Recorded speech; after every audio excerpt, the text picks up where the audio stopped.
After some technical difficulties, we're finally live here at 10:43. A little bit later than we wanted to, but some really good news out of Pitt football today. A good, quick conversation. Some news released. Kade Bell receives a new 3-year contract extension. Now becomes a top third paid offensive coordinator in the ACC. A major raise for him, but also shows, we'll talk about tonight, the commitment behind Pitt football and what we look like we're going into with revenue sharing.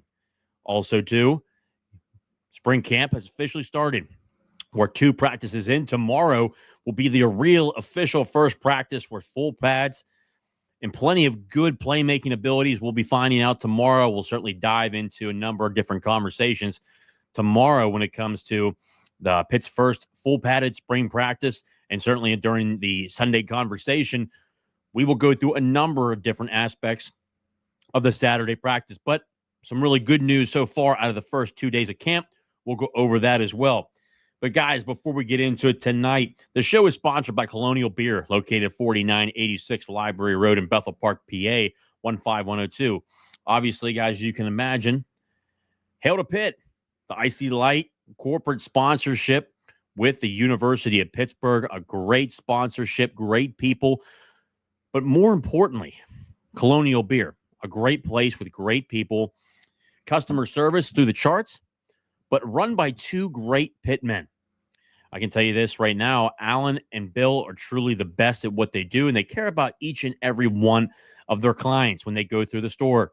Colonial Beer, certainly you guys have seen me tweet out a number of different aspects in terms of their overall selection at the actual Colonial Beer in Bethel Park. Great place, great customer service. St. Patty's Day, obviously, is coming up on Monday, but more importantly, the overall, the parties will be happening tomorrow. So make sure you go see Colonial Beer, located at 4986 Library Road in Bethel Park, PA, 15102. Also, Thompson Law Group. The show is sponsored by Thompson Law Group with Brian Thompson. Call them at 724-799-8404 or visit them at thompsonattorney.com. If you're dealing with debt, if you have questions and need to contact an attorney, Brian Thompson is the guy. Him and his team will certainly reach out to you to make sure you get the results that you need to be satisfied in the case that you currently have. The great thing about Brian, not being one of the larger law firms, he cares about you, the individual, and treats you as a person, not as a number, like a lot of the larger law firms. Brian Thompson is truly one of the best because, one, a dear friend of mine, but I personally use him. I've had great experience with him, and he truly cares about you, the individual.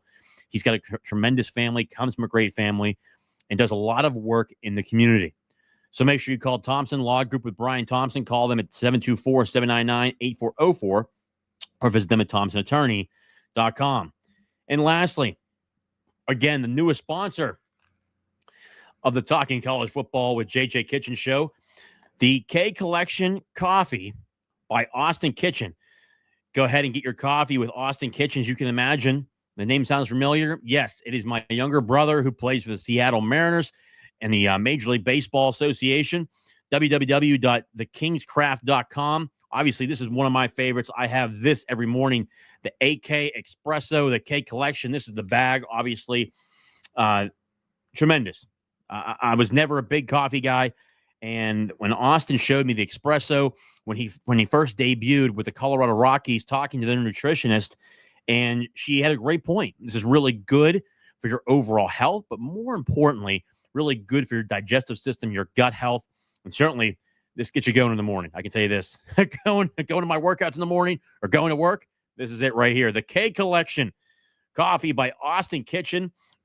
Go ahead and get yours today. A number of different selections in there. Coffee by Austin Kitchen, www.thekingscraft.com. Again, a number of different selections, but this is my favorite right here, the espresso batch. Man, this stuff is so strong. I can smell it through the bag. Man, it's starting to wake my ass up, and it's already 10:45 at night. So I got to watch, but this stuff's incredible. I certainly have one every morning before I go to work. So again, appreciate Austin. Love you, my man, and beyond proud of you. Again, the K Collection Coffee by Austin Kitchen. Go and order yours today at www.thekingscraft.com. And all of his are the ones that the bag looks like this. All right, let's get into it. The breaking news of the night, obviously, WRW Pitt. Smash the like button and subscribe and join Alliance 412. Thank you again. Subscribe down below. Hit the like button and subscribe. It's very simple. Go ahead and do that for me. Dudes must really think this offense is going to click this year with that extension for Bell. Pretty pumped here, honestly. So, Adam, to your point here, I agree with you. And don't get me wrong. There are things this year that I think that Kade Bell could certainly do better at. I think in the Toledo game, we saw a number of different play calls where you just kind of had that mental breakdown where, you'd like to see an under center play, a quarterback sneak, the tush push, something that gets you across with that 1 yard. You'd like to see something like that. Also, too, you would not want to see your tight end, Gavin Bartholomew, throwing a pass to your defensive tackle, Isaiah O'Neal, on the 1 yard line when you have a guy like Julian Duggar who can run it in from the 1 yard and a guy that's 6'4", 6'5". You certainly want to give him the ball more than anything else. Those are the type of things. And also, too, the pass blocking. It's something schematically. There are some things that I saw coaches reached out to me that they noticed whenever they were playing Pitt from the ACC, out of conference, from the Big 12. A couple coaches reached out to me from a number of those schools and said, hey, this is something you really ought to consider, and something that we noticed immediately on film where it was kind of a dead giveaway. Desmond Reed, an All-American last year. I can tell you from talking to numerous coaches who have faced Pitt, their game plan was solely around Desmond Reed. If they could stop Desmond Reed, they felt they could beat Pitt. This year, I want to see Kenny Johnson, who will be wide receiver number 1. I want to see him get better, get the progression I know he can be, have a great year, go off to the NFL. He has the skills. He has the talent to do so. And I think a lot of that has to do with Kade Bell. And I think that he can really put together a good game plan, but develop himself as a play caller going into his second year with the University of Pittsburgh. And when you look at this year, obviously, from a number of different people have reached out to me through DMs. What was this deal behind? What I can tell you is this. During the offseason, UCF, University of Florida, and the University of Oklahoma, all three of those schools made contact with Kade Bell at some point during the offseason during their offensive coordinator searches. To my knowledge, this deal was kind of done months ago to solidify Pitt's place in terms of having Kade Bell here for the long term. Obviously, when it comes to the future of Pat Narduzzi and down the stretch, do I expect Pat Narduzzi to be here till 2030? I do not. I think in the meantime, there's a potential opportunity for him to retire. We've seen coaches around the country. There's been nothing said to me about that.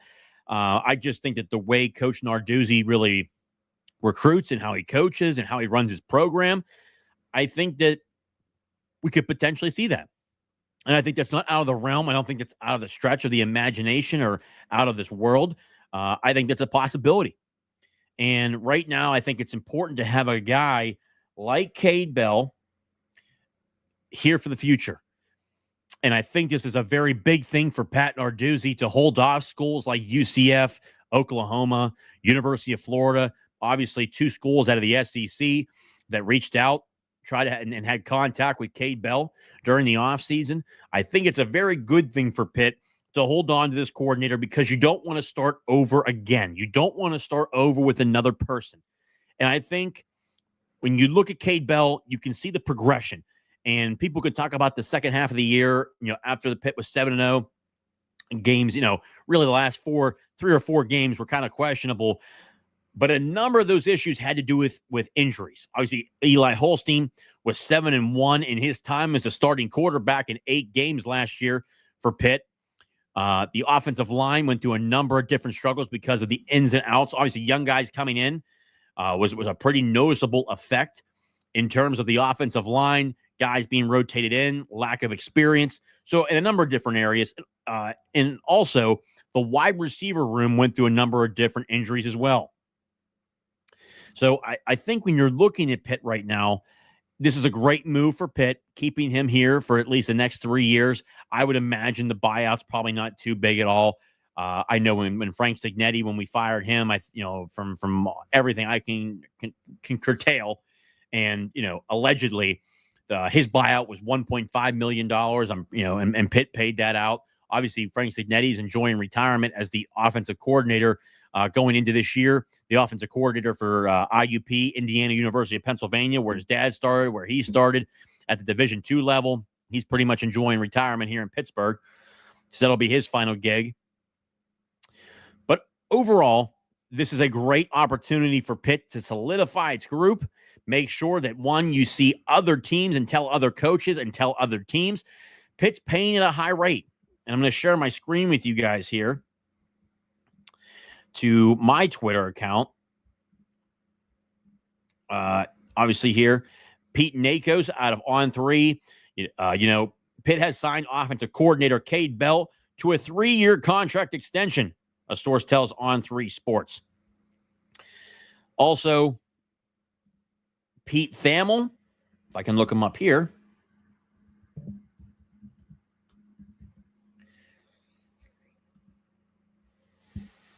He had a really good announcement on here as well. Sources, Pitt has agreed to a new contract for offensive coordinator Kade Bell, which includes both an extension and a raise. Bell, 32, is expected to be paid among the top third of ACC offensive coordinators. Obviously, I'm getting a lot of love there. You love to see it. And again, I think this is a good thing for Pitt moving forward to solidify its group, making sure they hold on to the coaching staff that they need. Year 2 of the Kade Bell era, one of the things that was really brought up in the last couple days between players being interviewed, obviously through Pitt, was the fact that Eli Holstein going into this year has talked about being more of a leader. They're seeing that so far in the first 2 days. Eli Holstein feeling much more comfortable in this system. This is a big thing moving forward. I think that Kade Bell will be a good offensive coordinator moving forward. Still, again, things I want to see corrected: pass blocking schematics, making sure we're not calling anything outside the waiver, anything crazy to where we're not having a tight end throw to our defensive tackle on the 1-yard line. Have a package for Julian Duggar.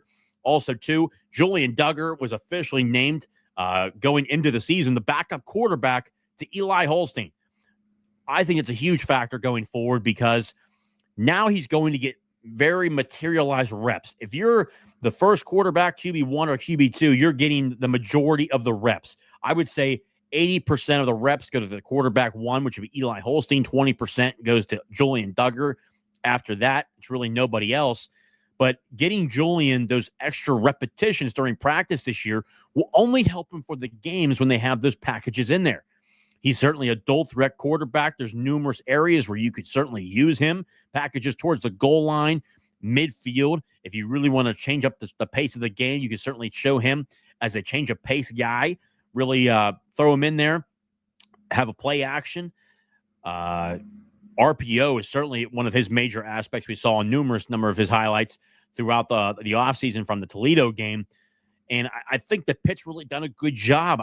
I think that when you look at Pitt right now, Julian Duggar really proved himself during the bowl game against Toledo, which made Pitt feel really happy about its backup in terms of, if Eli Holstein goes down again, they feel comfortable with Julian Duggar going into the game and solidifying himself as a guy who can produce at a high level in this offense.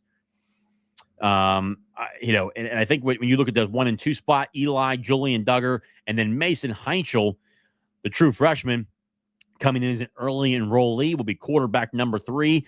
And then Bo Jackson, the true freshman, who will be a walk-on, who has a potential to earn a scholarship, will certainly be quarterback number 4, and then David Lynch behind him as well. I think there's a number of different areas when you look at Pitt right now that you say, hey, there's a really good opportunity for Pitt to really take care of business. Let's see if I can get back to the actual page here. There we go. But numerous different areas. This is a big signing, a big retention. You certainly do not want to lose your offensive coordinator before the season even begins, especially during the spring. But as I've said before, this deal was kind of done a couple months ago when a lot of that conversation was going on between UCF, Oklahoma, Brent Venables, certainly reached out, had the conversation with Kade Bell. On top of the University of Florida and Billy Napier. Billy Napier had a conversation there as well. University of Florida, that's Kerwin Bell, Kade Bell's dad, was an alum at, obviously, the University of Florida, a great football player there, a tremendous athlete overall, and a lot of connections down there when it comes to Florida and the swamp area up towards Tampa, but more importantly, down towards South Florida, which is really talent-rich overall, to say the least.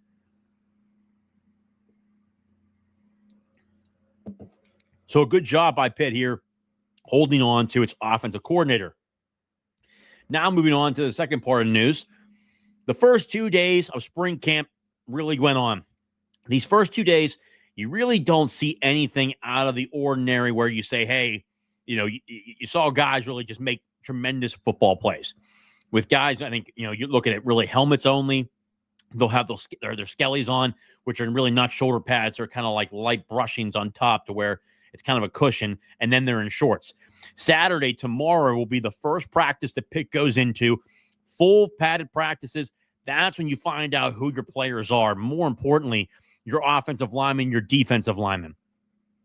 One of the great comments that we heard so far from Pat Narduzzi and a number of conversations that he's had at the press conferences, Cruz Brookins, as we have talked about numerous times on this show, he expects to be a major factor in this football team going forward. Cruz Brookins at this point looks to be the starter opposite of Javon McIntyre on the backside of the safety position. Obviously, he looks to be the strong safety, taking over for Donovan McMillan. At the cornerback position, Rajon Murray did have an interception on the second day of practice, which is a really good attribute. The transfer out of Cal U, All-American from the Division II level. We'll see how he translates to this level, how he takes in the knowledge of the defense. That will certainly be fun to watch. But so far, a number of different guys. When you talk up to any reporters, when you talk to any coaches that, personally, I've talked to, the stature of the defensive end room to this point certainly fits the part and fits the mold of what Pitt wants this year, where they were missing last year. I think Zielinski, the EMU transfer, Eastern Michigan transfer, Joey Zielinski, looks to be the part. Blaine Spires out of Utah State looks to play the part. He looks to be that guy right now. We'll find out more tomorrow and going into more full padded practices afterwards. Obviously, a Youngstown native, a guy that's born here, just out of across the border from Pennsylvania. He looks to be the part. Jaden Moore, a guy who looks to be a major portion of that part, who looks to step up this year. Jimmy Scott to step up at the defensive end position. Then you look at a guy like Nate Temple, who's back for his sixth season, a medical redshirt from the previous year. He looks to play a major part in what Pitt wants to do going forward. I think one of the major factors that you'll see, too, is in the interior defensive line. I like the guys that are there, but from talking to numerous people that are connected to the program, it looks like after spring camp, Pitt could potentially go after an offensive lineman, one more offensive lineman, potentially one DN, one D tackle, just to put a couple extra guys in there with more experience. And then potentially, if they see it as a need, at the cornerback position and tight end.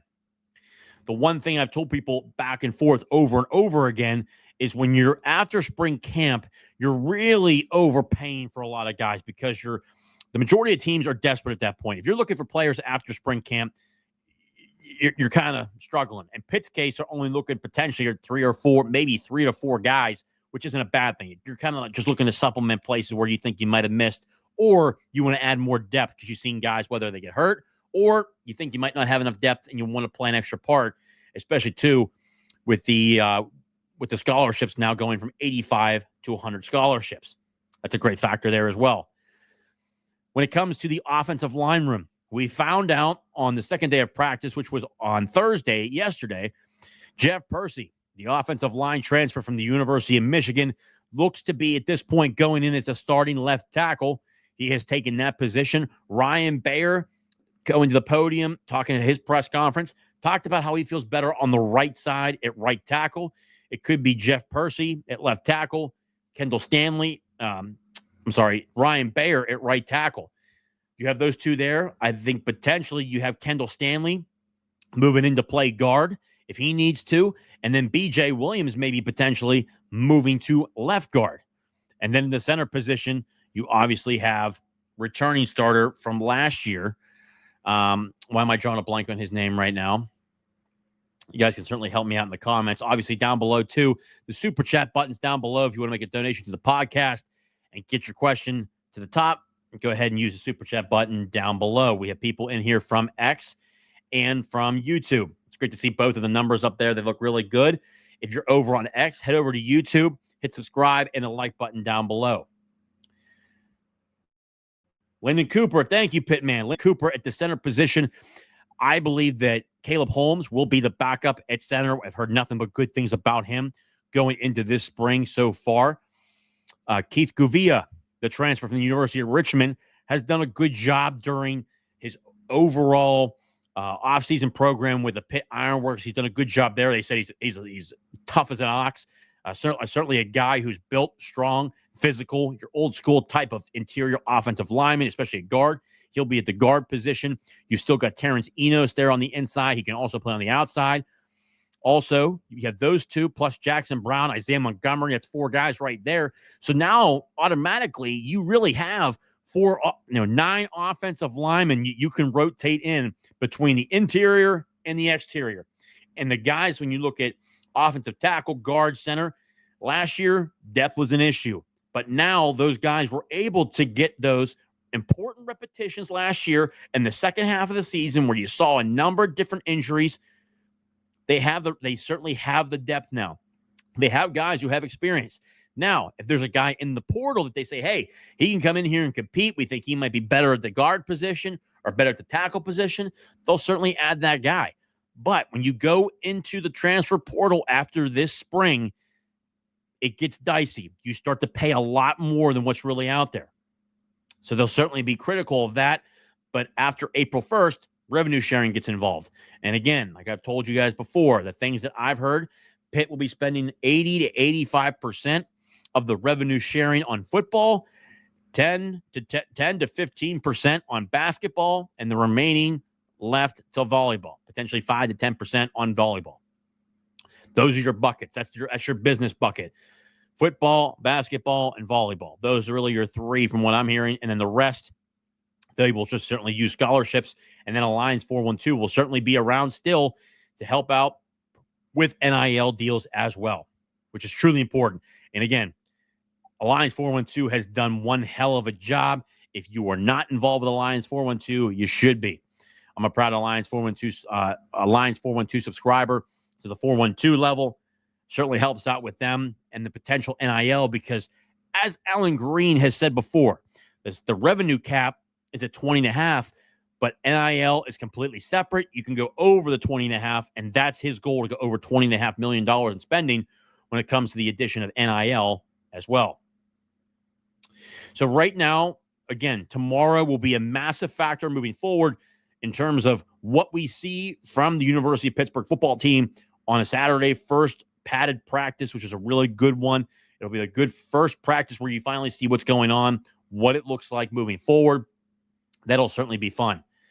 The linebacker position, some of the things we heard, the starting middle linebacker from what we're hearing right now is Braden Lovelace. The star position looks to be Kyle Lewis. And then your weak side linebacker would be Rasheem Biles. Those are your top three linebackers right now. Behind them are Jeremiah Marcelin, Jaden Bonsu, the transfer from Ohio State, he can play either safety or linebacker, preferably the star position because it's more of a hybrid in terms of being able to play safety, the strong safety position, and the star position. And then also, too, Cameron Lindsay, a guy to watch there as well. So really, Pitt's got a nice, good set. 6 linebackers right now. They can certainly run in there and have a good number of depth from top to bottom.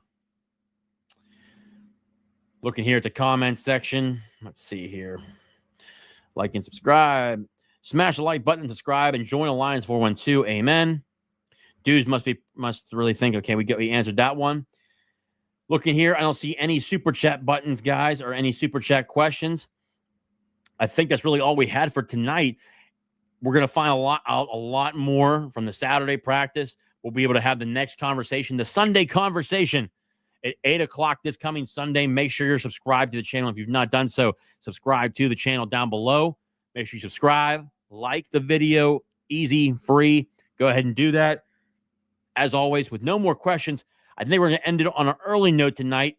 I appreciate everyone for tuning in. The breaking news: Kade Bell signs a 3-year extension and is in the top third of ACC offensive coordinators. Pitt certainly dishing out the money to Pat Narduzzi, Kade Bell, Randy Bates, you name it, across the board. They're certainly taking care of their coaches and taking care of the players. And again, holding Kade Bell from schools that I know allegedly had contact with Kade Bell, Oklahoma, Florida, and UCF. Guys, again, appreciate you guys tuning in to another episode of Talking College Football with JJ Kitchen. Of course, thank you guys as always. As always, hail to Pitt and hail to the ACC. I'll see you next time.